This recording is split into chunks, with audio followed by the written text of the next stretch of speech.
Assalamualaikum warahmatullahi wabarakatuh. Waalaikumsalam warahmatullahi wabarakatuh. Selamat siang anak-anak. Apa kabarnya hari ini? Baik. Oke, jadi sebelum kita memulai pelajaran pada hari ini, ada baiknya kita berdoa menurut agama dan kepercayaan masing-masing. Berdoa dimulai. Berdoa selesai. Selanjutnya Ibu akan mengecek kehadiran dari anak-anak. Yang pertama itu ada Lisa, apakah hadir? Hadir. Yang kedua ada Niko, apakah hadir? Oke. Jadi Ibu rasa sudah hadir semuanya. Sebelum memulai materi hari ini, Ibu ingin tanya siapa yang masih ingat materi pertemuan kita sebelumnya? Ya benar Bu. Materi genetik Bu. Ya betul sekali. Apakah ada yang masih ingat apa itu materi genetik? Ingat Bu, materi genetik atau faktor hereditas adalah informasi yang dimiliki setiap sel makhluk hidup yang dapat diwariskan kepada keturunannya. Berdasarkan rangkaian DNA, terdapat perintah yang mempengaruhi sifat atau yang menentukan karakteristik makhluk hidup yang disebut gen. Betul sekali, terima kasih. Jadi hari ini kita akan mempelajari pola pewarisan sifat hukum Mendel atau hereditas. Untuk memahami mekanisme pewarisan sifat dari induk kepada turunannya, perlu diketahui mengenai fakta dan prinsip genetika yang sudah kita pelajari sebelumnya. Oke baik anak-anak, sebelum lebih lanjut membahas materi hari ini, Ibu akan menjelaskan apa tujuan dari pembelajaran pada hari ini. Jadi tujuan pembelajaran pada hari ini yang pertama itu peserta didik diharapkan dapat menjelaskan pengertian dan prinsip dari pewarisan sifat atau hereditas. Yang kedua, peserta didik dapat menerapkan prinsip pewarisan sifat makhluk hidup berdasarkan hukum Mendel. Nah, adapun konten-konten materi yang akan kita bahas pada hari ini, yang pertama itu ada pengertian pewarisan sifat, yang kedua itu ada hukum Mendel 1 atau segregasi, yang ketiga ada hukum Mendel 2 relasi operasi, dan yang keempat ada penyimpangan semua hukum Mendel. Sebelum Ibu menjelaskan, apakah ada yang tahu atau pernah mendengar istilah pewarisan sifat atau hereditas? Ya Bu, saya pernah Bu. Hereditas atau pewarisan adalah pewarisan ciri fenotipe dari induk kepada keturunannya, baik melalui reproduksi seksual ataupun reproduksi aseksual, sehingga keturunannya berupa sel maupun organisme tersebut memperoleh informasi genetik dari induk.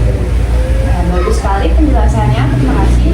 Jadi pewarisan sifat atau hereditas adalah pewarisan sifat-sifat fisik, biokimia, dan perilaku dari suatu makhluk hidup kepada keturunannya. Sifat-sifat menurut ini kemudian dikendalikan oleh substansi genetika yang disebut DNA yang terdapat di dalam gen. Gen ini terkandung di dalam kromosom yang terletak dalam inti sel. Hereditas sebagai penurunan sifat dari induk kepada keturunannya, di mana keturunan yang dihasilkan dari perkawinan antar individu mempunyai perbandingan fenotip maupun genotip yang memiliki pola tertentu. Aturan-aturan dalam pewarisan sifat ini disebut sebagai pola-pola hereditas. Dalam mempelajari genetika, teori Mendel sangat penting, bahkan menjadikan dasar dalam memahami genetika dan digunakan untuk analisis atau atas pola-pola pewarisan genetik. Hukum Mendel adalah hukum yang menerapkan bagaimana pola dan mekanisme pewarisan sifat. Hukum Mendel terdiri dari hukum Mendel 1 dan hukum Mendel 2. Nah, anak-anak apakah ada yang tahu bunyi dari hukum Mendel 1? Tahu, alel-alel dari gen yang sama akan terpisah atau tersegregasi saat pembentukan gamet atau sel plasmid. Ya, betul sekali. Jadi hukum Mendel 1 atau hukum segregasi adalah pernyataan bahwa ketika berlangsung pembentukan gamet pada individu akan terjadi pemisahan sel secara bebas. Nah, persilangan monohibrid membuktikan hukum Mendel 1, di mana persilangan monohibrid ini merupakan persilangan dengan satu sifat berbeda. Apakah ada yang tahu apa yang dapat dilakukan untuk mengetahui keadaan genotip F1?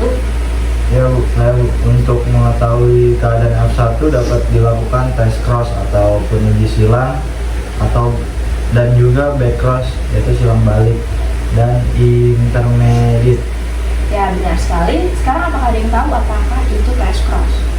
Sebut, tes cross atau uji silang mengawinkan individu hasil hibrida 1 dengan salah satu induknya yang homozigot resesif. Tujuan uji silang itu untuk mengetahui keadaan genotip suatu individu, apakah yang homozigot atau heterozigot. Ya, benar sekali Lisa. Setelah itu apakah ada yang tahu apakah itu back cross? Back cross atau silang balik itu adalah mengawinkan individu hasil hibrida F1 dengan salah satu induk, baik induk homozigot, dominan, ataupun tujuan back cross adalah untuk mengetahui genotip induknya, Bu. Ya benar. Terakhir, apakah ada yang tahu apakah itu intermediate? Saya intermediate.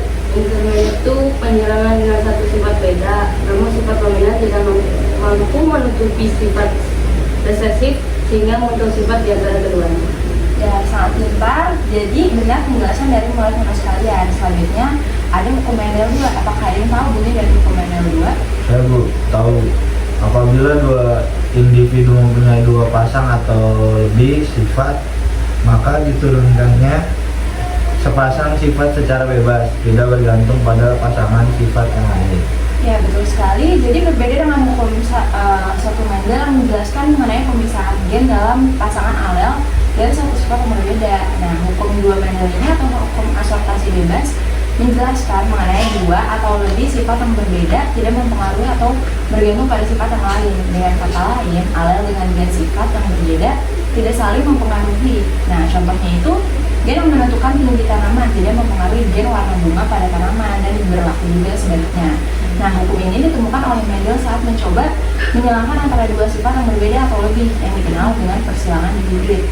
Pada saat itu, Mendel mencoba menyilangkan antara biji kacang bulat berwarna kuning dan biji kacang keriput berwarna hijau. Nah, saat disilangkan, semua keturunannya memiliki fenotip biji bulat berwarna kuning, atau itu merupakan hasil F1-nya. Nah, saat Mendel mencoba menyilangkan sesama F1 tersebut, Mendel mendapatkan 4 varian fenotip. Mendel mendapatkan 4 varian fenotip berbeda yang merupakan kombinasi dari dua sifat yang berbeda yang disilangkan, yaitu biji bulat kuning, biji bulat hijau, biji keriput kuning, dan biji keriput hijau dengan rasio fenotip persilangan hibrid 9:3:3:1 dari semua kaca yang disilangkan oleh F2. Nah, dari hasil percobaan tersebut menegaskan bahwa antara satu sifat dengan sifat lainnya yang berbeda, terlepas itu merupakan sifat dominan atau resesif, tidak saling mempengaruhi satu sama lain. Selanjutnya adalah yang akan kita bahas penyimpangan semu hukum Mendel. Penyimpangan semu hukum Mendel merupakan peristiwa persilangan makhluk hidup yang ditandai dengan berubahnya perbandingan fenotip hukum Mendel, yaitu 9:3:3:1.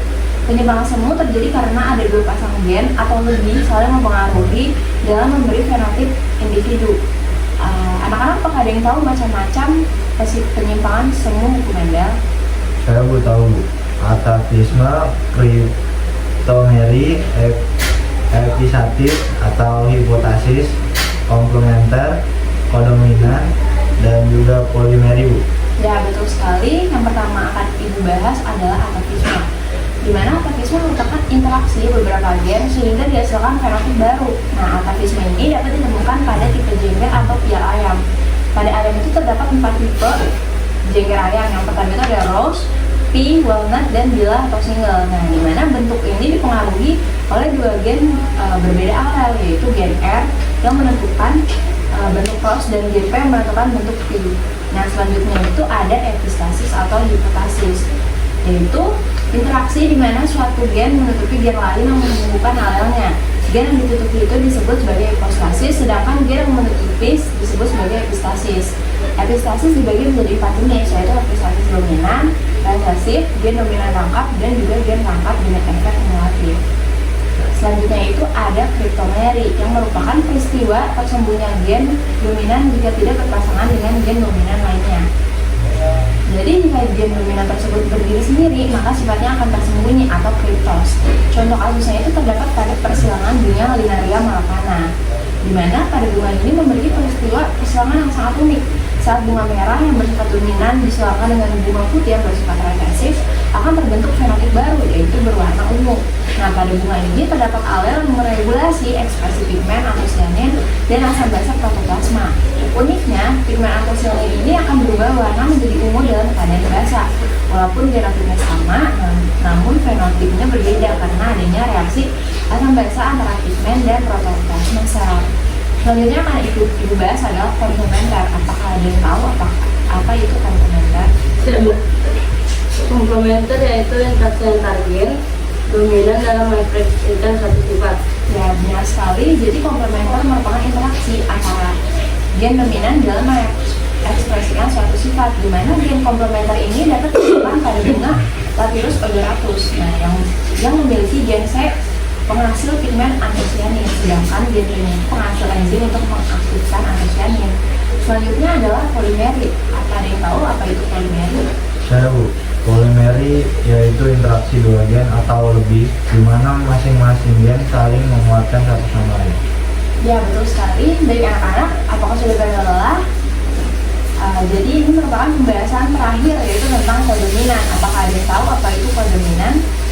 Tahu, kodominan merupakan ekspresi dua alel secara bersamaan yang kemudian menghasilkan fenotip berbeda.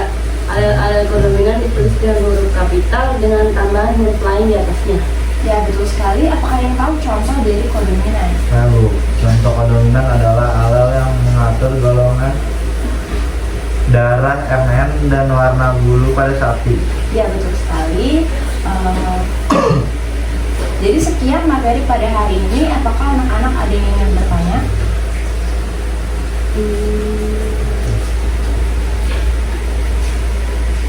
Saya Bu, tadi dijelaskan kan tentang crossing over atau pindah silang. Yang ingin saya tanyakan, apakah crossing over terjadi dan apa hasil dari crossing over? Dari sangat bagus pertanyaannya. Apakah ada yang bisa menjawab pertanyaan dari Lisa? Saya Bu, pindah silang terjadi saat pembelahan meiosis 1 yaitu pada akhir profase 1 atau awal metafase 1. Peristiwa tersebut menghasilkan kombinasi baru atau rekombinan gen dari sifat induknya.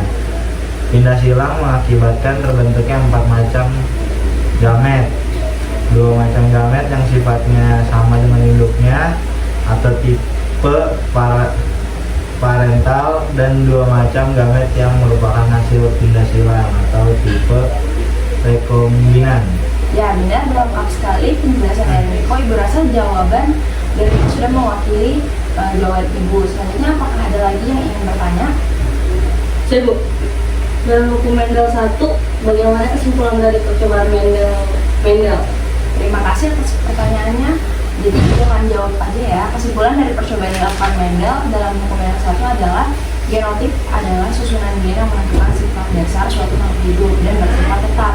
Hukum Mendel 1 dikenal sebagai hukum pemisahan gen seolah atau the law of segregation of allelic genes, principle of segregation, yang berbunyi semasa pembentukan gamet pasangan alel suatu gen terpisah dari dan terdapat dalam gamet yang berlainan. Hukum Mendel 1 adalah perkawinan dua tetua yang memiliki satu sifat berbeda atau disebut sebagai monogamnya. Apakah ada pertanyaan lagi? Baiklah, jika tidak ada, akan Ibu tutup pertemuan hari ini. Namun sebelum itu, apakah ada yang bisa memberikan kesimpulan dari materi hari ini? Saya Bu, pewarisan sifat atau hereditas adalah penurunan sifat dari induk atau orang tua kepada keturunan atau anak. Ilmu yang mempelajari tentang pewarisan sifat disebut dengan genetika. Sifat-sifat pada makhluk hidup diwariskan melalui sel kelamin jantan dan sel kelamin betina. Baik, terima kasih. Apakah ada lagi anak-anak yang ingin menambahkan kesimpulan pada pertemuan hari ini? Saya Bu, hukum Mendel menyebutkan bahwa saat terjadi pembentukan gamet, alel terbentuk dari suatu berpisah secara bebas atau segregasi bebas dari diploid menjadi haploid. Nah, kalau hukum kedua Mendel menyatakan bahwa bila dua individu mempunyai 2 pasang atau lebih sifat, maka diturunkannya sepasang sifat secara bebas, tidak bergantung pada pasangan sifat yang lain. Dengan kata berarti alel dengan gen sifat yang berbeda tidak saling mempengaruhi. Tidak semua persilangan menghasilkan rasio atau perbandingan fenotip yang sesuai dengan hukum Mendel. Pada beberapa kasus persilangan dihasilkan rasio fenotip yang menyimpang dari hukum tersebut. Hal ini disebabkan oleh beberapa gen dengan alel yang berbeda yang saling mempengaruhi pada saat pembentukan fenotip. Meskipun begitu, aturan dasar pada hukum Mendel tetap berlaku pada pertentuan genotipnya. Artinya, penyimpangan rasio fenotip ini sebenarnya adalah modifikasi dari rasio fenotip hukum Mendel yang biasa sehingga menghasilkan hasil rasio fenotipnya dapat dikatakan sebagai penyimpanan semu hukum Mendel. Ya, baik, terima kasih Bu Reva, sudah lengkap kesimpulan yang dijelaskan oleh anak-anak. Terima kasih sudah aktif dalam mengikuti pertemuan hari ini. Untuk itu, Ibu tutup pertemuan hari ini dengan alhamdulillah. Alhamdulillah. Bila ada kesalahan dan kekurangan, mohon maaf. Wassalamualaikum warahmatullahi wabarakatuh. Waalaikumsalam warahmatullahi wabarakatuh.